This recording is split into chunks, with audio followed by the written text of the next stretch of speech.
Unfiltered, unleashed. Calling out the moves, exposing the plays. Mambo ya siasa ni kama upepo. Inaweza panda, inaweza shuka, inaweza simama. No more political charades. And once he watches it, the drama will be over. Where the pieces fall and the truth rises. Checkmate. This is Kenya's premier political show that will bring you the best activities that have been happening during the week, and of course preparing you for the week that is coming. And today we want to discuss some issues about the NGCDF. Remember, the members of parliament, the National Assembly, are expected to begin public participation tomorrow for 5 days to try and entrench this bill into law. There's a bill that they're trying to come up with that will try and sort out that situation. And to help us understand what the law says about the NGCDF today, we have a very respectable, reputable city lawyer, constitution lawyer, Charles Kanjama. There's an incident that has just happened in Migori County. Okay. The president was launching some project. He was actually launching the affordable housing projects. Okay. I think you know what he's been doing around that. Yes. And somebody threw a shoe at him. Yes. From the crowd. Mm-hmm. In your recollection, has it ever happened before in Kenya? 1969, Russia Hospital, that is a Kisumu General Hospital, when people started pelting the president with rotten eggs, stones, etc. And that incident, of course, is famous in Kenya's history because the security of the president opened fire on the crowd, and several lives were lost. And you know, it was in the immediate aftermath of that event that Kenya People's Union, KPU, the party of Jaramogi Odinga, was banned. It had about 9 MPs in parliament. They were all detained. And Kenya went into the 1969 elections as a de facto one-party state. So that's the first incident that comes to mind. So when you see someone throwing anything, any form of projectile to the president, it is something that causes concern. Fortunately, in this occasion, no one else in the crowd took additional measures. There were no further triggers, but the potential is very serious. And of course, throwing any projectile at the president is a criminal offense, and it is something that should not be encouraged. There are many ways of expressing protest that are recognized in the Constitution, and they should not include throwing projectiles at state officers because of the threat to breakdown of law and order and security. Let's just listen to it.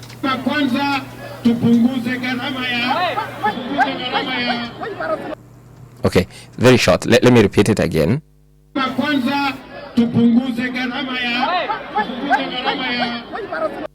Was the incident. So, Wakili, there are some developments from that incident that I think we could bring our listeners up to speed on.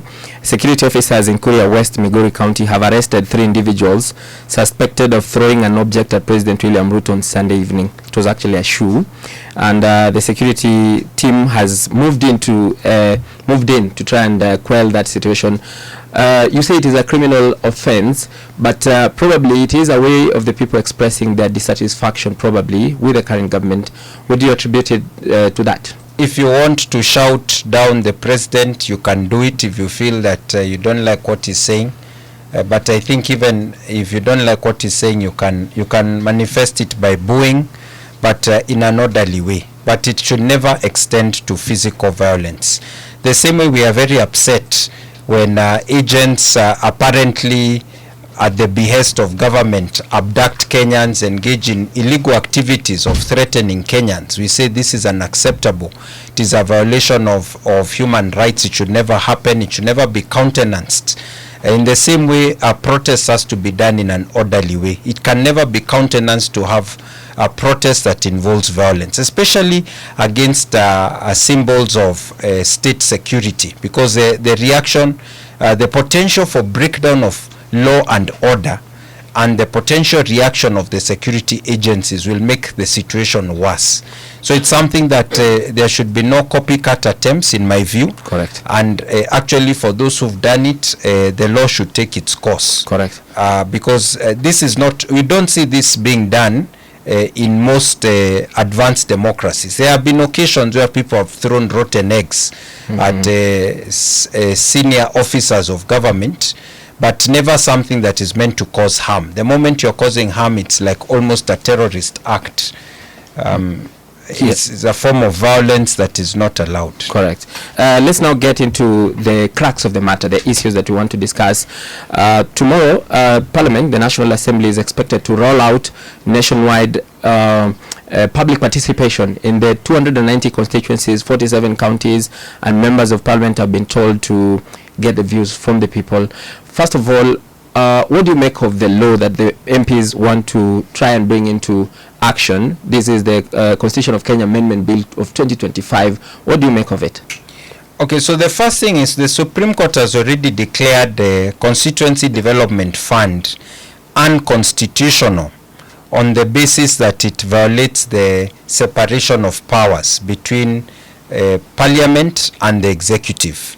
Parliament's job is to oversight the executive, and the executive's job is to spend the revenue that has been approved in a parliamentary law, the Appropriations Act, and then to account to the Auditor General to spend the money in accordance with the approval of the control of budget, and finally, Parliament to oversight. Of course, the decision of the Supreme Court was on the CDF Act, and Parliament had already passed the NGCDF Act. But it is expected that the National Government CDF Act is likely to face the same fate because of the connection that is there with the Parliament.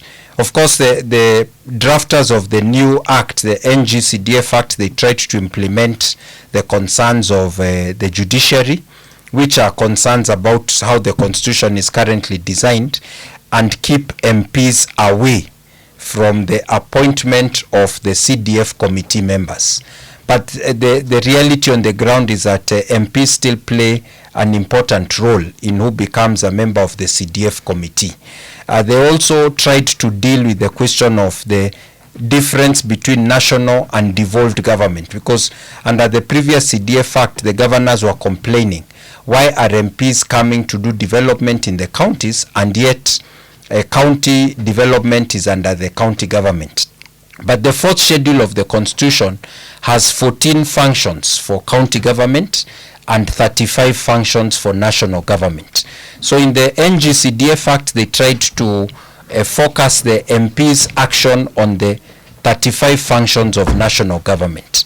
But because the courts have already taken a view as to the constitutionality of CDF, the MPs feel that the way of safeguarding CDF is by entrenching it in the Constitution.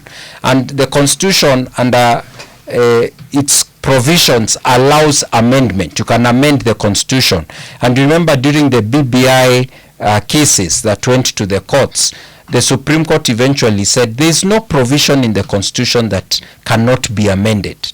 Correct. There was a basic structure doctrine that had been proposed, and the court said that Article 255 of our Constitution is what can be called the basic structure. There are entrenched provisions, 10 of them, for which you need a referendum. So it's not that you can't amend. You can, but you will need a referendum to approve the amendment, so that once the National Assembly passes the constitutional amendment with a 2/3 majority, and the Senate also with a 2/3 majority, and they have to ensure there is a 2 months period between the first reading and the second reading for public participation, then you go for a referendum within about 90 days. Okay. So that is what the National Assembly is now trying to do. And the question is it constitutional for them to propose a constitutional amendment? So long as they follow the procedure, the Supreme Court said you can amend any provision of the Constitution. So we wait to see whether they'll follow the procedure in full. Okay. That is a procedure of public participation, ensuring 60 days between first and second reading, the National Assembly and the Senate, and then taking it to a referendum. In a ruling, there was a ruling that said that we don't have a public participation law yet. Yes. So what parameters are they using to conduct this public participation if they begin it tomorrow? all the bills that have been passed in Parliament in the last several years have undergone public participation. Various other actions in Parliament, including the recent impeachment of the former Deputy President Rigathi Gachagua, there was public participation. And in several cases, matters have gone to court. The courts have already elaborated and clarified what public participation should involve. So, because there is no act of parliament on public participation, MPs have to take into account those principles that have already been explained or elaborated by the courts in doing public participation, which means you do it in the 47 counties, you enable people in all the constituencies to have a say. You don't need to have physical meetings in all the constituencies unless it is required based on the nature of the bill. Okay. But you must ensure everyone has an opportunity to read the bill. You publicize it using digital platforms as well. When you receive the views, you document them, you consider them, and if you're going to disagree with the views, you try to give a reason why you're accepting some views and not others. You are not compelled to accept all the views you get in public participation, but you must demonstrate that you've considered the views, and if you've rejected them, you have a reason for doing so. Do you think maybe going forward this could be a subject of litigation? Because even in the case of Rigathi Gachagua, the former deputy president, as you mentioned, there were issues. It is actually one of the strongest pillars of their case, if I may say, that the public participation was not done in the right way. So in your view, what would be the threshold, the minimum threshold of public participation? The Supreme Court actually overturned the judgment of the Court of Appeal, because the judgment of the Court of Appeal had expanded public participation, and the Supreme Court kind of like narrowed the scope and said that you can't keep expanding the requirement for public participation indefinitely. So for me, I think based on the latest decision of the Supreme Court in the Finance Bill case, Parliament will not have it very tough if they follow the principles they've been following and the practices they've been following in their previous public participation processes. In fact, they don't have to do it to the extent that they did it in the Rigathi Gachagua case. I think the Rigathi Gachagua case is still ongoing. It's in the High Court.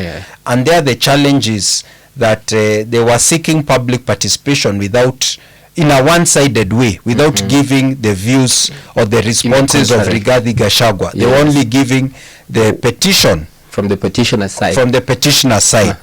And so that is the main argument there. But you see, this particular case of the bill, they are just following the normal public participation. Now you give the bill and the memorandum of objects and reasons. You explain why you want to do it that way, and then you get views from Kenya. So it's a bit different from the Rigiji case. Okay. If I open my office, because they've been told to do that public participation from their constituency offices. Yes. So if I'm the member of parliament and I open the office at 8, say 8 until 5 p.m. and only 2 people come, would that be sufficient public participation? Public participation is not based on a minimum threshold of a number, quantitative number. It's both quantity and quality. So you need to show that you've given people reasonable access to public participation. This includes hybrid methods, physical. Those who want to give their views physically, they can visit the constituency office. You can send an email. You can communicate in other digital forms, because the advertisement of the National Assembly indicates where you can send your comments to reach the clerk. So long as you've given them different opportunities, then you can't compel the people to take advantage of the public participation. But the courts have said it should not just be a window dressing exercise. You have to make it easy for the people to give their views. So that means Parliament needs to show what efforts did we put to make it easy for people to give their views. And if you've gone to all to 90 constituencies, in my view, that seems reasonable. So Wakili, the MPs are supposed to begin this public participation tomorrow, despite a case that has been filed by 5 organizations. Some of them led by Katiba Institute, and they're saying this thing should not continue. So if it is going to continue with something active in court, without going into the details, what will it mean for the whole process? The courts have mechanisms to preserve the status quo. And the mechanisms the court uses is what is called conservatory order. The court can give a conservatory order at any stage, whether before the public participation, after the public participation, but before the second reading or the final consideration by Parliament, or even if the bill passes into law after public participation, they can quash the bill. So it doesn't really impact the parliamentary process. In the absence of a conservatory order, Parliament, just like any other state organ or public organ or officer, are allowed to continue with public government processes unless there is a conservatory order or an injunction. But later on, the court is not stopped from reviewing the procedure that was followed, and if they think the procedure was flawed, quashing the outcome of that process. Okay. In your view, as a lawyer and of course as a Kenyan, what would you make of the NGCDF? Are the MPs validated to try and legalize it? So on one side, there is a populist view. The populist view is that when you go to the constituencies, in many constituencies, people have seen the impact of CDF from when it started in 2003. In those days, national government used to be remote. Development was far from the people. And even after 2010, when we got devolution into 47 counties, the constituencies increased from 210 to 290. So there's been an additional 14, 15 years of CDF. Correct. And so you find CDF tends to be popular on the ground with the people because they feel they have seen some development under CDF. And for the MPs, in this part of the world, there is that expectation that people have that they will help them develop the area. In addition to their constitutional roles of lawmaking, that is legislative, of oversight, representation, the people feel that an MP who is doing his job will bring me roads, will help us to get water, will help our agriculture to work well. They view it as part of representation. And you say it is about development. Are the Yes. MPs also developing themselves through the NGCDF? Yes, I'm coming to that. So Okay. the point is, in terms of the popular view, the people tend to like CDF. And the MPs feel that it reduces the pressure on them personally to have to contribute to all manner of Harambe's development of schools, hospitals, and so on. And so the popular view tends to say that, oh, we like CDF. But there's also the concern that CDF doesn't have the proper oversight mechanism, because who oversights MPs? They're the ones who are meant to oversight all the government expenditure. So there could be misappropriation, misuse of CDF funds.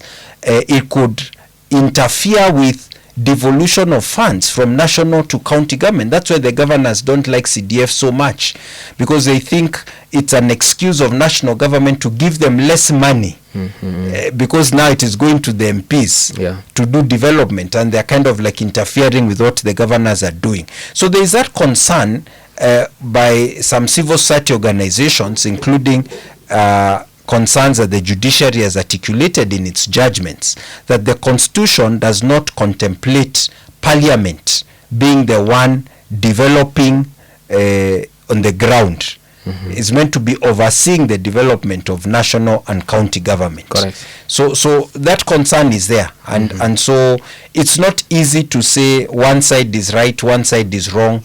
But the MPs are also saying they have the committees, the CDF committees, which directly removes the job from them. Yes, in fact, the MP used to be the chair of the CDF committee and used to have a role in appointing the other CDF members. Then they amended the act. They came with the second CDF act, where the MP was no longer the chair but was involved in the process of appointment. And then even with that one, they then amended and now brought the NGCDF act, where the MP officially is not involved in the process of appointment. But as you rightly said, they are patron, and they have ways of influencing who becomes a member of the CDF committee and how the CDF uses their funding. This is a reality on the ground. True. So the critics are saying that even if you window dress this animal or it is a hyena and you put sheep skin on top of it, it remains a hyena under the sheep skin. And that is why these organizations have gone to court to try and challenge the attempt to entrench CDF. Okay, so if they were to amend this law, what would they be trying to cure? Because they will still be running this NGCDF. How is it going to help the new amendment? No, the main idea of the amendment is not really an amendment to the CDF Act. It's an amendment to the Constitution. Because the main obstacle to the longevity or continued operation of the CDF is the court orders that are saying CDF is unconstitutional. So when the court says something is unconstitutional, it means the Constitution does not allow you to do this. But we say that the Constitution has been made for man, not man for the Constitution. So if you think the current form of the Constitution doesn't allow you to do something that you think you should do for the interests of Kenyans, then you amend the Constitution. That's the thinking of the MPs. So what they're trying to do now is to amend the Constitution to entrench there a provision that gives Parliament that additional function of CDF. The court already settled this issue in what you call res judicata. Res judicata. The matter is no res judicata. In the BBI case, yes, it was settled. The court said that there is no provision that cannot be amended. Correct. And the only thing we can call basic structure are the entrenched provisions that already exist in Article 255 of the Constitution. There are 10 of them. And one of them, the 8th one, is functions of Parliament. Which means because it's an entrenched provision, anytime you try to change the Constitution and alter the functions of Parliament, either add or reduce, change the functions of Parliament, you will need a referendum. So what you're saying is, yes, the MPs cannot amend this thing because they'll be interfering with the basic structure of the Constitution. Is that so? No. Yeah. What I'm saying is that if they amend, the outcome of the amendment has to go to the people in a referendum for the people to either confirm or reject that amendment. So just so that we understand it well, so after this whole process, will we need a referendum then? If they are successful and they successfully amend the Constitution, yes, we will need a referendum. To entrench what they want to entrench? Exactly. Wow, that's new. That's interesting. And not only you need a referendum requires about 10 billion shillings based on IBC projections. We'll need an IBC in office. They'll need to have settled down. They'll need to look at the referendum provisions in the Elections Act. Those processes of referendum have to be triggered if the MPs succeed in amending the Constitution through the bill before the amendment can take effect. Wow. Okay. Yes. Practically speaking, yes, do you think we have that time, first yes, of all, yes, to do a referendum? Do we have the budget? Yes. Do we have the goodwill from the government, yes, to conduct it? Do you think this thing is possible? If there is a constitutional process that is stipulated in the Constitution, the government should never frustrate it with the argument that there are no funds. For example, every 5 years we are meant to go for elections. Even if it costs 30 billion shillings, we expect elections to happen. Government cannot say, no, we don't have money, let's postpone elections for 2 years. You understand me? Yes. So because the Constitution has said that the moment a constitutional amendment bill passes that needs a referendum, you need to hold the referendum, I think within 90 days or so, then they have to do it. They have to get the money, even if they will get emergency funding and divert money from some other projects, they would have to do it. So the MPs who have started this bill, they believe that if the bill passes the two houses, then it will compel the government to find money for the referendum. Wow. You know, there was a time the IBC commission came to Parliament. Yes. And they were being asked questions how much it would cost to do a referendum. And they quoted so many billions. Was that for referendum or for elections? For referendum. For election, it was about 60 billion shillings. Yes. But there was another question, a supplementary question from the members. Yes. And the ABC said we will need time to compute. I've gotten the details of the cost of a proposed referendum. And the ABC said the estimated figure of conducting a referendum would be 14 billion shillings. 14.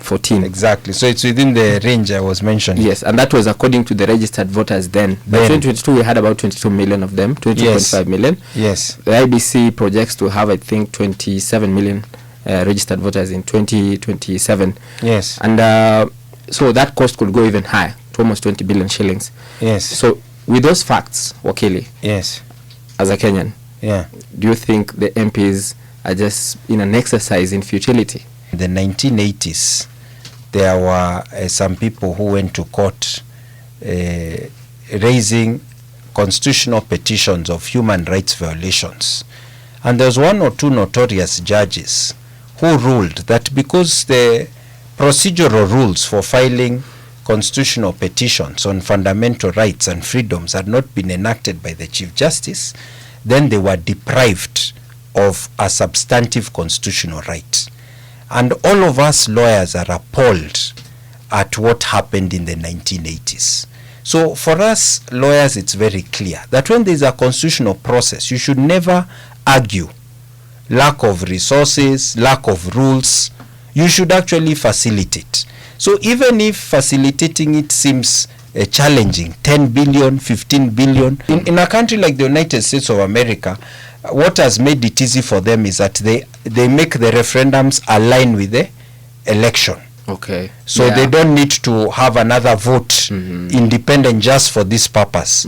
And I wish we could have amended our constitution actually to do something like that. It would make it cheaper to do referendums because all the bills that would pass would wait for the day of the referendum. All you need is an extra box. Yes, but there are also those people who say already having 6 elections in one day is very many. If you add more for referendum, it becomes even more problematic. So you see there are dueling arguments on the issue. Okay. But currently our constitution says the moment the constitutional amendment bill has passed, if it needs a referendum, IBC should do it, I think within 90 days. So then the government has to get the money. Okay. And if they need to look for cheaper methods of holding referendum, then they should find cheaper methods. In any case, we know that Kenya, the cost of elections per capita, per voter, is one of the highest in the world. Okay. So we clearly need to also explore how to make our elections more economic. According to the 2022 election, was about 600 and something shillings per voter to just conduct that process. Yes. So adding another one would be difficult. Yes. But again, Wakili, I think the viewers or the listeners will have to judge for themselves whether we have that money, we have the goodwill, we have the time to do a referendum before 2027 with 2 years to go before the next election. And with IBC not yet in place. They have not been trained. Yes. First they have to come in place, then to receive training, induction, do the by-elections. I think 14 of them, 15 or 16. Yeah, and actually, talking of IBC, the selection panel said they needed at least a week to do the process. So before we continue, today there's a Gazette notice. They are saying that they want to amend the constitution in order to legalize this CDF national government. What does national government have to do in the counties? And therefore the debate in the country should not be about whether CDF should exist or not. It should be whether we are going to add more resources into NGCDF. Munataka CDF ibaki ama ikwende? CDF ibaki ama ikwende?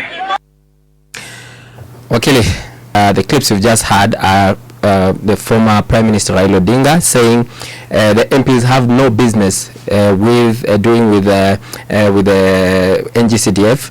You've also had the MPs.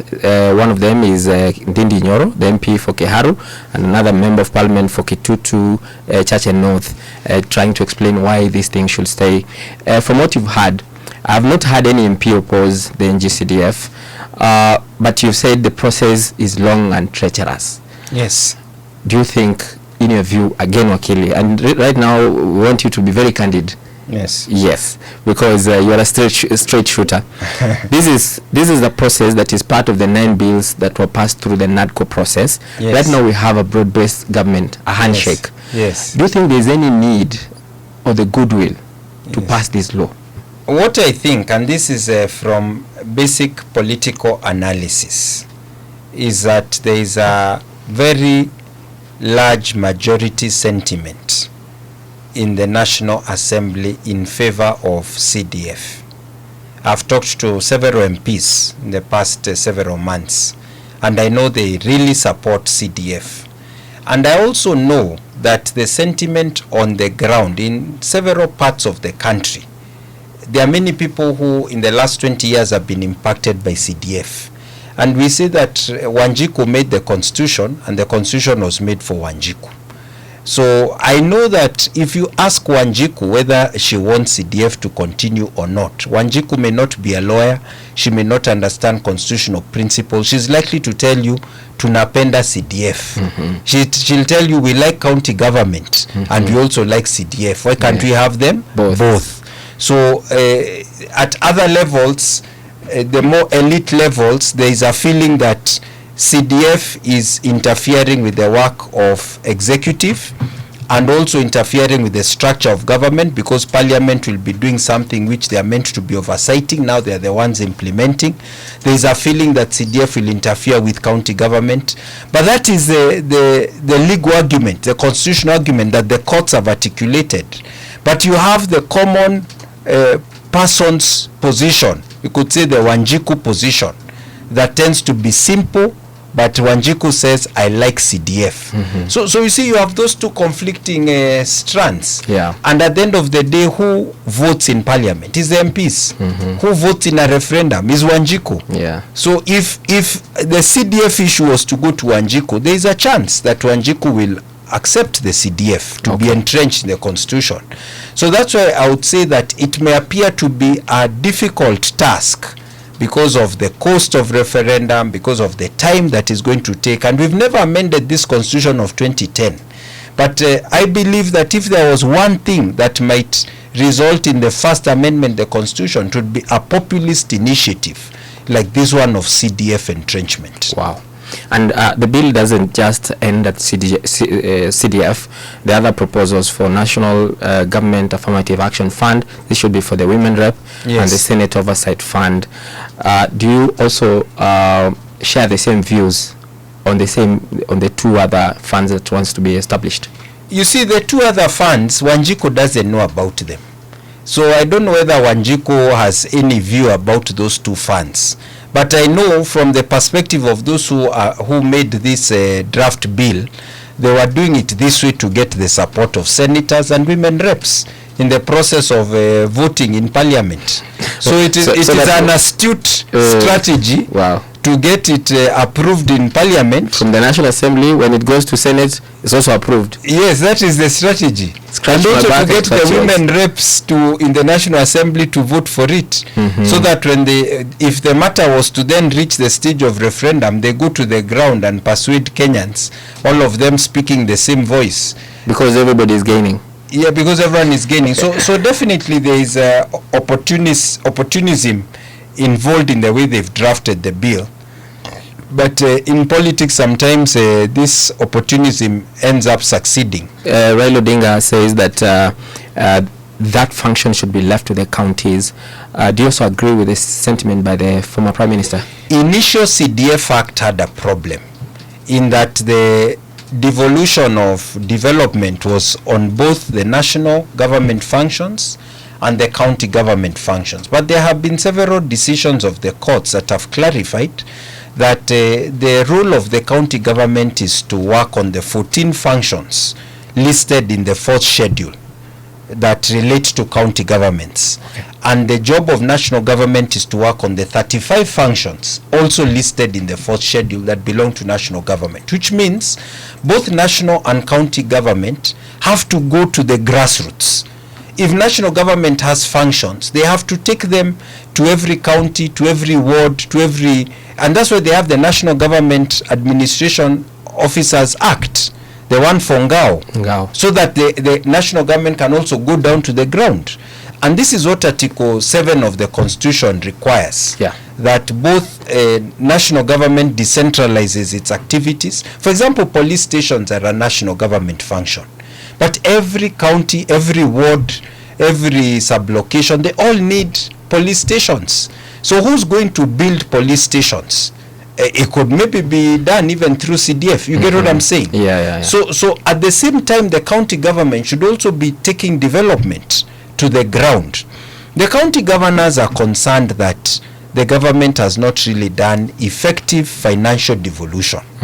They feel they should be getting 30% of the overall revenue. And they're struggling to get 15. They're struggling to get 15. Actually, if you consider part of government expenditure is financed by loans, the effective amount they are getting is around 10% because they don't get any percentage of the loan. You understand? Yeah. So they feel that all these strategies of taking national government to the grassroots are devices to deny funds to the devolved government. And that is why the comments or sentiments of Raila Odinga, which are also held by many county governors, they have some basis. But there is also logic on the other side, because the other side is saying no.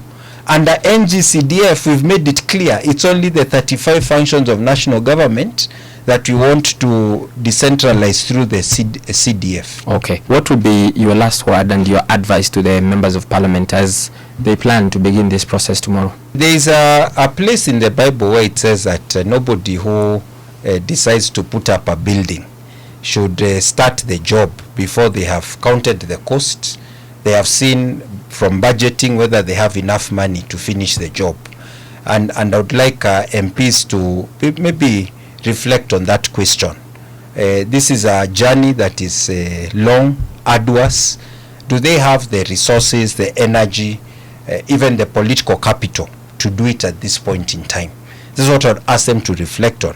And of course, for Kenyans who will be taking part in public participation from tomorrow, I'll be urging them to reflect on what the constitutional structure requires, because it has put in place balance of power between the three arms of government, checks and balances, and there are certain reasons why parliament has been given some roles and not others. So when they give their views, let them also reflect on whether entrenching CDF will be good for constitutionalism in general or not. Okay.